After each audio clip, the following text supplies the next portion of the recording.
Olá, quarto ano! Vamos concluir nossa semana de aula de História, não é isso? Concluindo também a Rota 5, tá certo? Que começamos na aula passada como revisão, tá certo? Vocês vão estar na plataforma de vocês na Rota 5, SD4, tá certo? Página 132. O capítulo traz como título Do Açúcar ao Ouro, certo? Que nós já vimos, né, na aula passada, e agora nós vamos ver as demais atividades econômicas, né, que aconteciam aqui no Brasil colônia, lá no século XVI e XVII, tá bom? Vamos para a próxima página. Então, pessoal, o principal interesse dos portugueses naquela época era tentar achar nas terras que eles encontravam durante as navegações ouro, prata, pedras preciosas, né? Aquilo que pudesse trazer de forma mais rápida a riqueza para eles. Para isso, eles organizavam as bandeiras, né? Que eram aquelas, vamos dizer assim, excursões não, que assim, eram aquelas viagens prolongadas para abrir os caminhos dentro dos territórios que eles encontravam, tá certo? E as pessoas que faziam essas aberturas dos caminhos, essas viagens, se chamavam bandeirantes, certo? Então, eles faziam isso sempre em busca de achar esses materiais preciosos. As bandeiras também possuíam outro objetivo, que era de aprisionar indígenas para vendê-los como escravos. Algumas delas destruíam os quilombos e caçavam escravos fugitivos. Então, Tia Sam já explicou isso para vocês, que quilombos era um local que era construído pelos negros que fugiam das senzalas e iam para o meio da mata, e lá eles construíam como se fosse uma comunidadezinha, certo? E essa comunidade recebia o nome de quilombos. Quando os bandeirantes adentravam as florestas buscando abrir novos caminhos que se deparavam com esses quilombos, eles tentavam recapturar os escravos e destruíam esses quilombos, certo? Ou, quando eles achavam as tribos indígenas, eles tentavam capturar os índios para vendê-los como escravos. Estas eram conhecidas como sertanismo de contato. Tá bom? A maior parte das expedições bandeirantes partia de vilas do atual estado de São Paulo. E aí a gente tem, né, essa cartografia onde mostra aí, ó, os caminhos percorridos pelas bandeiras, pelos bandeirantes, saindo. Ó, observa que todas elas saem do litoral, entrando, né, para dentro do território brasileiro, tá certo, pessoal? Próxima página. Na página seguinte, pessoal, nós temos aí, né, o mesmo mapa, a mesma cartografia da página passada, né, e ele pede para que a gente observe o mapa e responda essas questões que estão aí na lateral. O mapa tem como título Principais Expedições Bandeirantes do século XVII e XVIII, certo? Então, a gente já está vendo que ele vai falar sobre essas viagens que os bandeirantes faziam para dentro, né, para o interior do território brasileiro, tá? Cada uma dessas setinhas tem uma cor diferente, vocês estão vendo? Pronto, cada corzinha significa um tipo de expedição. Por exemplo, a verde era a busca de ouro e pedras preciosas. Então, essas aqui, ó, essas verdinhas, tá vendo? Eram expedições que iam em busca de ouros e pedras preciosas. A vermelhinha era aprisionamento de indígenas. Então, essas vermelhinhas aqui eram eles adentrando o território para tentar capturar indígenas. A laranjinha era o sertanismo de contar, né? Que era aquelas que buscavam se deparar com os negros fugitivos, né? Com os quilombos, certo? E a cinza eram os limites, tá? Do Brasil atual, os limites que hoje nós temos, né? De divisórias das federações, tá certo, pessoal? Então, vamos lá. A primeira pergunta é a seguinte: o que significa as flechas coloridas?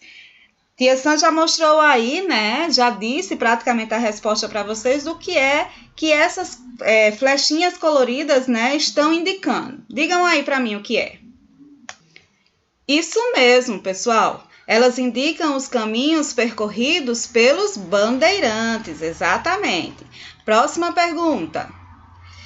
de qual local saía a maior parte das bandeiras? Tia Sam também já mostrou para vocês, olha só. Elas saíam dos litorais, tá vendo? Por quê? Porque quando os portugueses chegavam no Brasil, eles chegavam pelas embarcações, não eram assim? E essas embarcações, claro, paravam no litoral, né? Isso, onde havia as praias, era aqui. E aí as comunidades, as cidades, os povoamentos começaram a surgir bem aqui, tá? No litoral. Então, era do litoral que essas expedições bandeirantes saíam para descobrir novos locais, novas terras, em busca de novos encontros, né? Com indígenas e escravos fugitivos e encontrar pedras preciosas ou qualquer outra coisa que pudesse auxiliar no desenvolvimento de Portugal dentro dessa terra brasileira naquela época. Ok, pessoal? Próximo. Qual tipo de bandeira está relacionada com as fronteiras atuais do Brasil? Então, vamos lá. Vamos olhar as setinhas coloridas e vamos descobrir qual é o tipo de viagem, de bandeira, que está relacionada com as fronteiras atuais do nosso país. Vamos lá. Vamos para o mapa. Olha só, a verdinha, né? A verdinha indica o quê, gente? Busca de ouro e pedras preciosas. Então, observe que essa bandeira aqui, ela está muito relacionada, né, com as fronteiras, né, do nosso país atual. Olha só, como ela não sai, né, do parâmetro do mapa, né, da cartografia. E também essa outra aqui, ó, tá vendo a vermelhinha, né? Que ela não passa para as terras, embora, né, a gente tenha esse risco aqui, mas ela não passa diretamente para as terras de fora do país, né? E essas aqui buscavam o quê? Os aprisionamentos, né, dos indígenas, tá certo? Então, são essas duas setinhas que estão relacionadas com as fronteiras atuais do nosso país. Ok, pessoal? Vamos para a próxima página agora. Então, olha só, quarto ano, nessa outra página aí, né, nós temos a imagem, né, de uma pintura que mostra a lavagem do minério de ouro, né, feita pelos escravizados, né? E lá no século XVIII, os bandeirantes encontraram, sim, ouro aqui no Brasil, principalmente lá no estado de Minas Gerais, tá certo? E muita gente, muita mesmo, se mudou lá para Minas na esperança de ficar rico com esse ouro que tinha lá, de achar várias pedras, pepitas de ouro, né? E fazer riqueza em cima desses achados.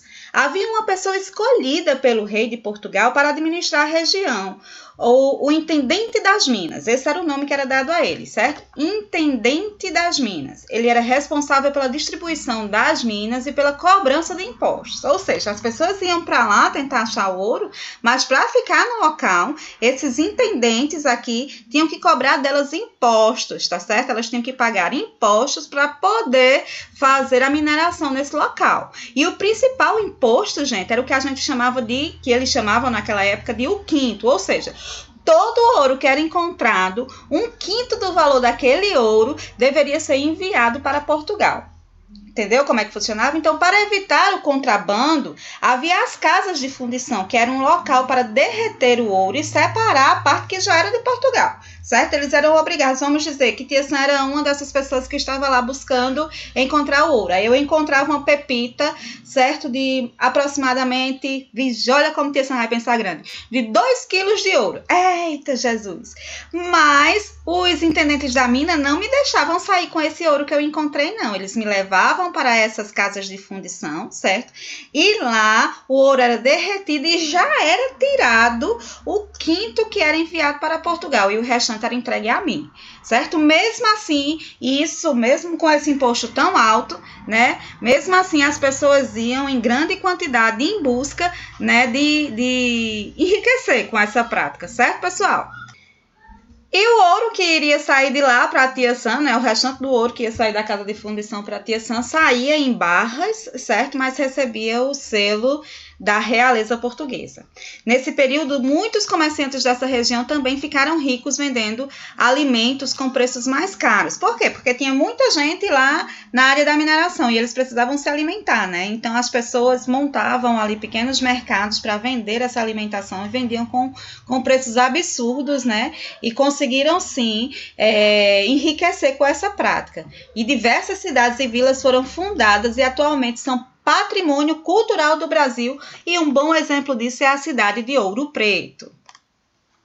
Aí na página 136, né, pessoal, nós temos esse exercício, que é para a gente completar a tabela com as consequências de cada atividade praticada no Brasil colonial. Então, vamos lá. Fundação de vilas e cidades. Esse quadradinho aqui eu posso colocar em que parte da tabela? Na produção de açúcar nos engenhos, nas bandeiras ou nas minerações? Descoberta do ouro, poluição da água e do solo, fazendas no litoral, caminhos no interior e queimadas. Então, vamos lá. Nós vimos tudo isso aqui, inclusive, Tiação já respondeu de uma forma mais rápida, né? Essa questão para vocês na outra aula, né? Então, vamos tentar relembrar. A fundação de vilas e cidades se encaixa em qual desses quadradinhos aí, pessoal? Vamos lá, vamos tentar colocar. Se encaixa, né, aos meus olhos, na fundação de vilas e cidades, como também a poluição da água e do solo. Por quê? Porque toda vez que eles estouravam uma mina, né, que eles buscavam tirar aquele mineral de dentro do solo, eles estavam poluindo, eles estavam destruindo aquele ambiente ali, tá certo? E aí poluíam sim o solo e a água. Ok, pessoal? A descoberta do ouro, a gente coloca onde? Coloca junto lá, né, das bandeiras. As fazendas no litoral, a gente coloca onde, pessoal? A gente pode colocar elas aqui, né, na produção de açúcar nos engenhos, né? As queimadas também, tá? Porque para deixar o terreno próprio para novas plantações era necessário fazer a queimada, né? E os caminhos para o interior nós colocamos aqui nas bandeiras. Vamos ver se a gente acertou? Acertamos sim, que ótimo, né? Que legal. Vamos lá, próximo. Nessa questão 11, nós temos a mesma forma de atividade, né, para preencher a tabela, né, produção de açúcar nos engenhos, bandeiras e minerações, só que agora com outros elementos para colocarmos dentro da tabela. Então, vamos lá. Destruição dos quilombos. Essa destruição dos quilombos acontecia no período da plantação de açúcar ou dos engenhos? Não, né, gente? Porque os quilombos eram formados pelos negros fugitivos. Então, eles não estavam produzindo nem trabalhando nos engenhos. Acontecia quando eles estavam na mineração? Também não, porque não existia quilombos lá nos territórios onde havia Eita, a palavrinha fugiu agora. A extração do minério, né, gente? Quase não sai, desculpa. Então, a destruição dos quilombos acontecia pelos bandeirantes, né? Pelas bandeiras, as viagens feitas pelos bandeirantes em busca de achar ouro. E aí, quando eles encontravam os quilombos, eles tentavam recapturar os negros e destruir os quilombos, certo? O comércio de alimentos era na produção do açúcar nos engenhos? Era nas bandeiras ou era na mineração? Nós acabamos de ver que era na mineração e que muitos comerciantes ficaram ricos com isso, porque ao vender os alimentos, as pessoas que estavam lá, né, nas minas, eles vendiam a preços abusivos e elas precisavam se alimentar, né, e gastavam mesmo nesse comércio aí de alimentos. E a senzala, gente? A senzala e a casa grande fazia parte de qual desses elementos aqui da tabela? Muito bem, da produção de açúcar do engenho, tanto a casa grande como a senzala, né? Porque a senzala era onde os negros escravizados ficavam e a casa grande era onde vamos dizer assim, a parte alta, né, da cúpula portuguesa, dona daquela produção de açúcar ou daquele engenho, ficava, né? E dentro dela, claro, havia escravos sim, mas havia os escravos prestando serviço a eles, certo? E escravizar indígenas era de qual? Era da produção de açúcar? Era da mineração? Não, eram das bandeiras. Quando eles adentravam o território brasileiro, eles também buscavam escravizar indígenas para vendê-los, né? Como escravos para outras produções ou outros engenhos e assim por diante. Vamos ver se Tia Senhora acertou? Isso mesmo, hein? Tia Sam tá inteligente demais, rapaz. Pensa. É o meu quarto ano que me deixa inteligente assim. Meu Deus do céu, é uma coisa maravilhosa. Meus alunos do quarto ano, eu tô com tanta saudade de vocês. Mas vamos voltar para aula, Então, olha só. Os tropeiros eram condutores de mulas e gados e vendiam alimentos como feijão e charque, que é a carne seca, né? Nós conhecemos bem aqui esse alimento, né? E eles vendiam isso aonde? Em toda a colônia. Diversos locais de parada para descansos e reabastecimento dos tropeiros se transformaram em vilas e cidades. Atualmente, como o abastecimento de alimentos é feito nas cidades? Aí isso aqui era para vocês responderem no caderno, mas atualmente a gente sabe que os alimentos chegam, né, nas cidades através de entregas de caminhões, né, de contêineres em alguns litorais, né, pelas vias, né, pelas estradas abertas hoje em dia, né, como é que a gente chama?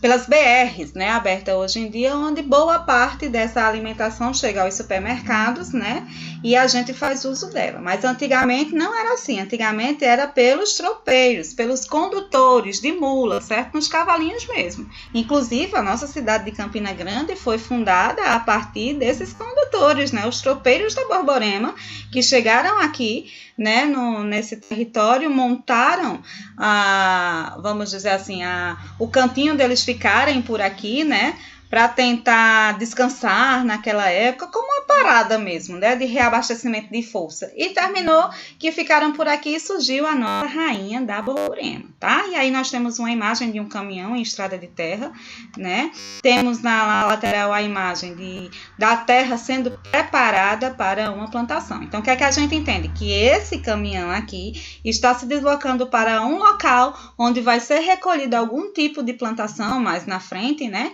E ele vai levar para entregar, né? E esse cultivo vai ser vendido nas cidades, ser vendido nas feiras, nos supermercados e etc. Ok, galerinha? E para concluir a aula, vamos fazer esse exercício 13 aí, tá bom? Que diz assim: complete as frases com o nome das atividades econômicas descritas. Então, vamos lá. Nos engenhos eram realizadas a produção de quê, pessoal? Quais eram as produções que eram realizadas aqui? Cadê o nomezinho? Não aparece, não é? A gente digita? Como é isso? Tem um pontinho. Bom, mas a gente sabe, né? Deixa eu ver se é para digitar. Então, a gente sabe. Nos engenhos era realizada a produção de quê? De açúcar, não é isso? Muito bem. Próximo. Os bois eram utilizados como meio de transporte e na alimentação. A criação desses animais é conhecida como pecuária. Muito bem, pessoal. E o nome açúcar saiu daqui por quem? Açúcar. E aqui, pecuária. Certo, pessoal? O açaí, a castanha, alguns tipos de pimentas, o guaraná e outros produtos extraídos da natureza eram conhecidos como drogas do sertão.